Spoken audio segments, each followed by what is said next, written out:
goreng. Oh, goreng.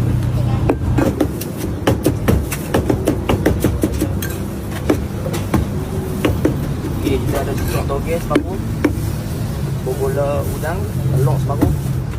Kita ada pokok separuh, buli kentang. Ni pasembok apa ni bang? Ni kita buat pasembok ayam. Kaki ayam.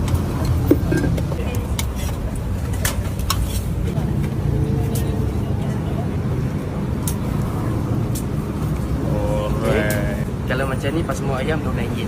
Kalau biasa? Kalau pasembok biasa RM7. Hari ni kita buat cucuk udang dengan cucuk toge. Ini dia punya batter dah. Batter dah. Kita bagi merah sikit ha. Warna-warni sikit. Kita beri tunggu toge. Ini wajib kan? Cucuk udang dengan cucuk pasembok beza dia. Beza dia tak ada udang. Kalau untuk pasembok memang tak ada udang. Kita toge saja. Kalau cucuk udang baru kita letak udang.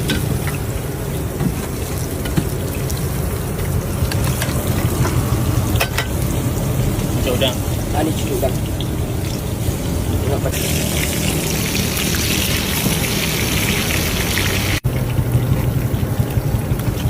Kita buat cucuk udang. Okey, cucuk udang set. Udang set. Kita ada bola udang. Kita ada telur separuh. Kita ada pokok. Timun sengkuang. Timun sengkuang bukan sangat, kita pakai ni lah, macam ni lah. Set cucuk udang. Kita ada telur separuh, cucuk udang 1 biji, tokong dengan bobola udang, timun sengkuang dengan kuah kacang. Harga bang? Set 6,5. Ni cendol. Cendol kita pakai keras ais. Okey. Lepas tu kita letak kacang. Kacang kita buat lah. Kacang kita buat ni, kita habis sini.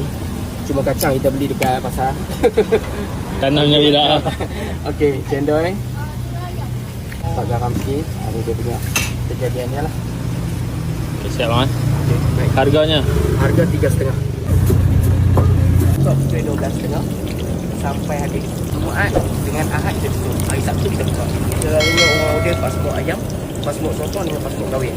Tapi daripada mak ayah saya, poster lama Alustang, mak ayah saya, Medan Sdn Bakar Batar, Lewis Start Hospital Sawangan KL.